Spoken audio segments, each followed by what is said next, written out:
It's safe to swim here at Port St Mary. The water quality is excellent according to the Marine Conservation Society, but that's not the case elsewhere in the Isle of Man.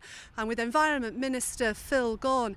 Now, the Marine Conservation Society has only failed 14 beaches throughout the whole of the British Isles, and 3 of those are in the Isle of Man. Why is that?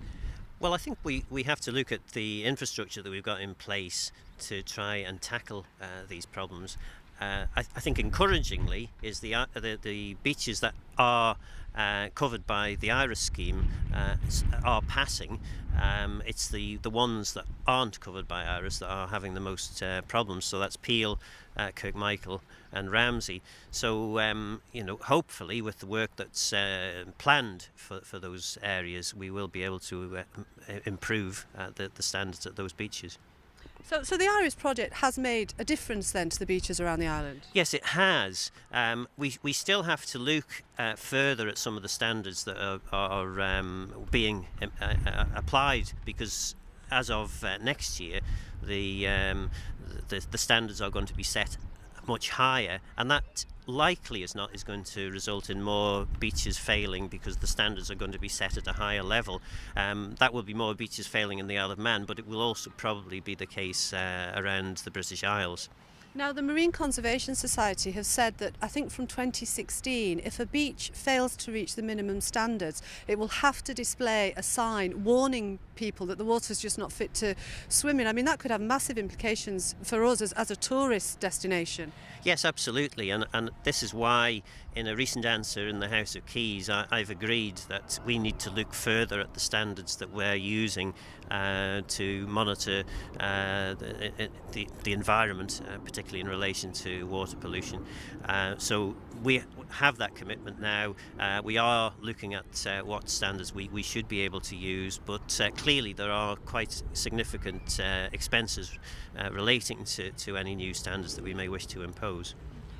This might sound like too simple a question, but what's the problem in Peel, Kirk Michael and Ramsey? Why is the water quality so poor?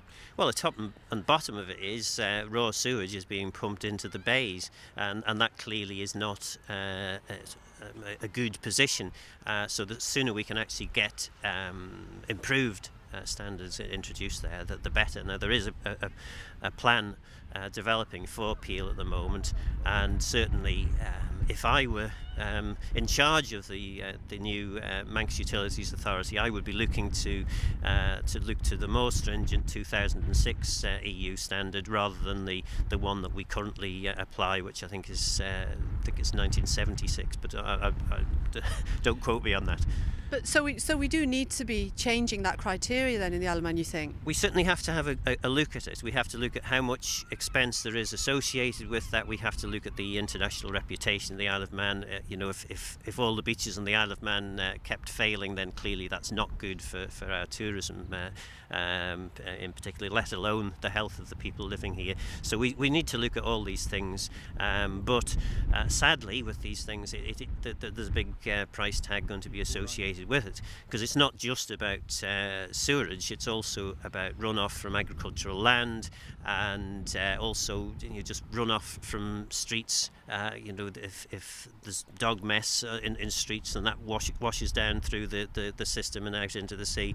There's a range of issues there that have to be looked at, and it's not going to be cheap if we do try to impose the higher standard. Now Ramsey is one of our biggest towns. Why wouldn't that be covered by IRIS? Well, it just simply hasn't got that far yet. IRIS is a big capital programme. It has covered the south of the island, but south, middle, east of the island, but it's still got to get to Laxey, Ramsey, Peel, Kirk Michael. Now it's almost a hidden problem, isn't it? Peel Beach, for example, looks fantastic. It looks really clean. The sand is lovely. You go up to Laxey again, you've got clear waters. You'd think it would be safe to swim in, and yet these are the beaches with the problems. Yes, and I suppose we should take some heart from is that people have been swimming in these areas for generations, and whilst there are some problems associated with swimming in these areas, generally speaking, most people who swim in the sea in these areas are relatively fit, and they survive the experience.